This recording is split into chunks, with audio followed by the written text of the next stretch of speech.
ఇది FIR copy. ఈ ఘటనలో చేసిన ఇది ఎఫ్ఐఆర్ కాపీ, ఇదేమో కంప్లైంట్. ఇది ఎఫ్ఐఆర్ కాపీ, ఇది కంప్లైంట్. కంప్లైంట్ ఏమిచ్చారు? చనిపోయినటువంటి జగన్మోహన్ యొక్క కొడుకు యశ్వంత్ ఇచ్చినటువంటి కంప్లైంట్. చనిపోయిన కార్మికుడు జగన్మోహన్ చనిపోతే ఆయన కొడుకు యశ్వంత్ కంప్లైంట్ ఇచ్చాడు. ఆ కంప్లైంట్ లో ఎంత స్పష్టంగా చెప్పారంటే, ఈ సిగాచి కంపెనీలో పాతబడిన మెషినరీ ఉండడంతో ప్రమాదం సంభవిస్తుందని ఎన్నోసార్లు మా నాన్న మరియు ఇదే కంపెనీలో పనిచేయుచున్న వర్కర్లు కంపెనీ మేనేజ్మెంట్ కు చెప్పడం జరిగింది. అయినా మేనేజ్మెంట్ ఉద్దేశపూర్వకంగా కావాలని అదే పాతబడిన మెషినరీలతో పనిచేయించారు. ఇలాగా పనిచేస్తే చాలా ప్రాణ నష్టం జరుగుతుందని మరియు తీవ్రమైన హాని కలిగే అవకాశం ఉన్నదని మా కుటుంబ సభ్యులకు నాన్న చెప్పుతూ చాలాసార్లు బాధపడేవాడు అని ఇంత స్పష్టంగా కంప్లైంట్ ఉంది. ఈ కంప్లైంట్ మీదనే ఎఫ్ఐఆర్ అయింది. ఇందులో యాజమాన్యం నిర్లక్ష్యం ఉంది. పాత మిషనరీతో పనిచేయడం వల్ల ఈ సంఘటన జరిగింది అంటే ఇంతవరకు యాజమాన్యం మీద కేసు పెట్టలే. ఇంతవరకు యాజమాన్యానికి సంబంధించి ఒక్కరిని అరెస్ట్ చేసిండ్రా అంటే నేను అడుగుతున్నా, రేవంత్ రెడ్డి ఎవరిని కాపాడే ప్రయత్నం చేస్తున్నావు? యాజమాన్యంతో ఎందుకు కుమ్మక్కైనావు నువ్వు? ఎందుకు యాజమాన్యం మీద కేసు పెట్టలే, వాళ్ళని అరెస్ట్ చేయలేదు? కంప్లైంట్ లో స్పష్టంగా ఉంది. ఈ కంప్లైంట్ మీదనే ఎఫ్ఐఆర్ అయింది. యాజమాన్యం నిర్లక్ష్యం వల్ల, పాత మిషనరీ పెట్టడం వల్ల, ఎన్నోసార్లు చెప్పిన నిర్లక్ష్యం చేయడం వల్ల ఈ బ్లాస్టింగ్ జరిగింది, దీంట్లో మా వాళ్ళు చనిపోయారని అంత స్పష్టంగా కంప్లైంట్ వస్తే రేవంత్ రెడ్డి ఎందుకు యాజమాన్యాన్ని కాపాడుతుంది? యాజమాన్యంతో ఉన్న లాలూచి ఏంది అని నేను అడుగుతా ఉన్నా. ఎందుకు యాజమాన్యానికి సంబంధించిన వ్యక్తులను ఈ రోజు వరకు అరెస్ట్ చేయలేదు? దీనికి సమాధానం చెప్పాలని చెప్పి కూడా నేను ప్రభుత్వాన్ని డిమాండ్ చేస్తా ఉన్నా. మన తెలుగు రాష్ట్రాల్లోనే అతిపెద్ద సంఘటన, ఒక కంపెనీలో జరిగిన బ్లాస్టింగ్ లో 54 మంది చనిపోయిన మొదటి ఘటన ఇది. ఇందులో 46 మంది ఏమో చనిపోయినట్టు డిక్లేర్ చేశారు. మరో 8 మంది మిస్సింగ్ అంటారు. మిస్సింగ్ ఏందండి? నాకు అర్థం కాదు. ఏం తమాషా? మిస్సింగ్ ఏంది? బొక్కనే దొరకలేదు, శవమే దొరకలేదు, బూడిద తప్ప ఏమీ లేదు. దానికి మిస్సింగ్ అని ఆ కుటుంబాలను ఎందుకు వేధిస్తా ఉన్నారు? ఆ 8 మందిని వెంటనే డెత్ డిక్లరేషన్ చేయండి. ఆ 8 కుటుంబాలకు కూడా వాళ్ళకి డెత్ సర్టిఫికేట్ ఇవ్వండి, ఎక్స్గ్రేషియా అందించండి. ఆ కుటుంబాలను కూడా ఆదుకోవాలని కోరుతా ఉన్నా. ముఖ్యమంత్రి గారు వచ్చిండు, అది కూడా తెల్లారి మర్నాడు వచ్చిండు. మెల్లగా తెల్లారి వచ్చి మేమందరం కూడా గట్టిగా డిమాండ్ చేస్తే 54 మంది చనిపోతే హైదరాబాద్ పక్కనే ఉంటాడు, అర్ధగంట దూరంలో లేడు ముఖ్యమంత్రి.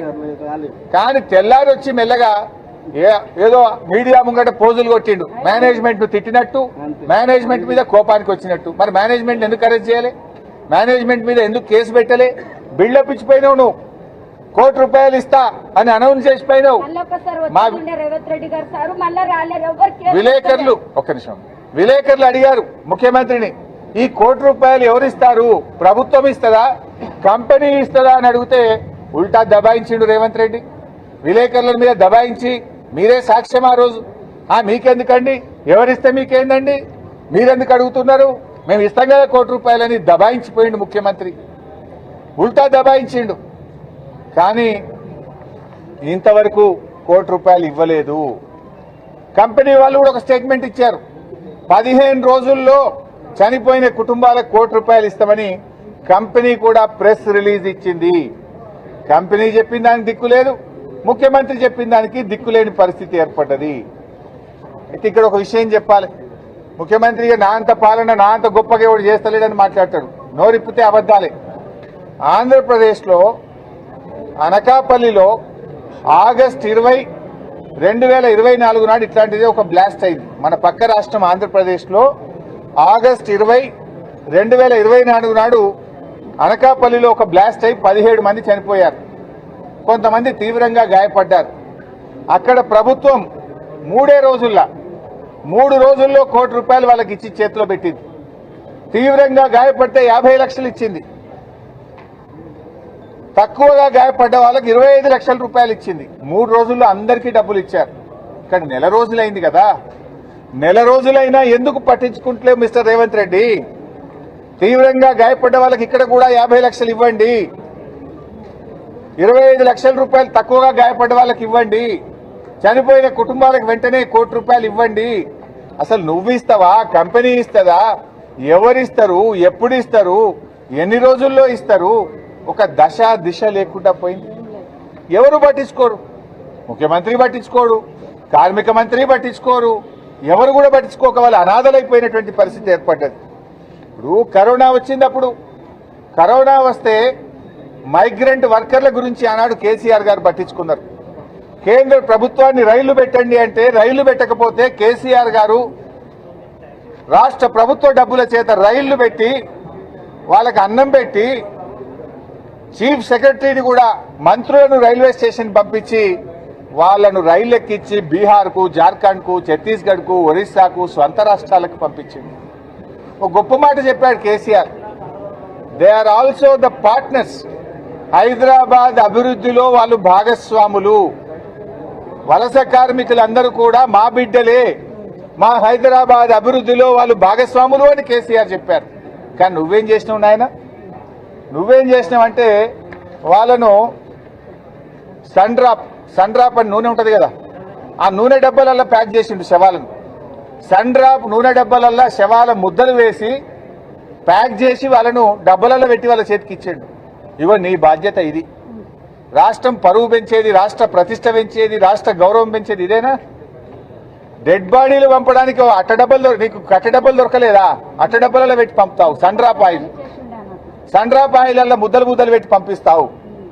కేసీఆర్ ఏమో ఈ రాష్ట్ర గౌరవాన్ని పెంచి వలస కార్మికులు కూడా నా తెలంగాణ అభివృద్ధిలో భాగస్వాములు, ఆ బిడ్డలను నేను కాపాడుకుంటా అని చెప్పి వాళ్ళకు బియ్యం ఇచ్చి, అన్నం పెట్టి, రైళ్లు పెట్టి, స్వస్థలాలకు పెంచి వాళ్ళను కాపాడుకున్నాడు కేసీఆర్. కానీ నువ్వు వాళ్ళు వలస కార్మికులని వాళ్ళకు ఎక్స్గ్రేషియా ఇయ్యవు, కనీసం డెడ్ బాడీలను కట్టడబ్బలలో పెట్టి గౌరవప్రదంగా ఇచ్చి ఇయ్యవు. నువ్వు ఇంత అమానవీయంగా వ్యవహరిస్తావా మిస్టర్ రేవంత్ రెడ్డి అని నేను అడుగుతా ఉన్నా.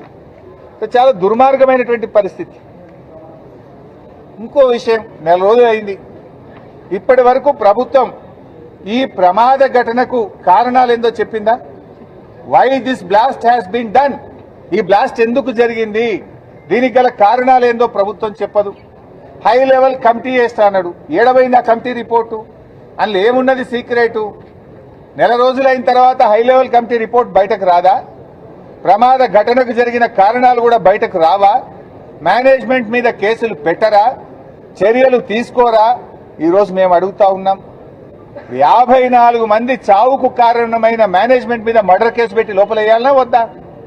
ఎందుకు లాలూచిపడ్డావు మేనేజ్మెంట్తోనే నేను అడుగుతా ఉన్నా. అదేవిధంగా ఇవాళ చనిపోయిన దాంట్లో తెలంగాణ వాళ్ళు 2 ఉన్నారు, ఆంధ్రప్రదేశ్ వాళ్ళు 9 మంది ఉన్నారు, మరో 43 మంది ఉత్తరప్రదేశ్, బీహార్, ఒరిస్సా, వెస్ట్ బెంగాల్, మహారాష్ట్ర, జార్ఖండ్ తదితర రాష్ట్రాల వాళ్ళు ఉన్నారు. ఇది ఎవరైనా ప్రాణం ప్రాణమే కదా, భారతీయులే కదా, వాళ్ళ పట్ల ఎందుకు ఇంత నిర్లక్ష్యంగా ఉన్నావు? సో మేము ప్రభుత్వాన్ని డిమాండ్ చేస్తున్నాం, వెంటనే ₹1 కోటి చనిపోయిన కుటుంబాలకు, మిస్సింగ్ కుటుంబాలకు ఇవ్వండి. తీవ్రంగా గాయపడ్డ వాళ్లకు ₹50 లక్షలు ఇవ్వండి. తక్కువగా గాయపడ్డ వాళ్ళకి ₹25 లక్షలు అందించండి.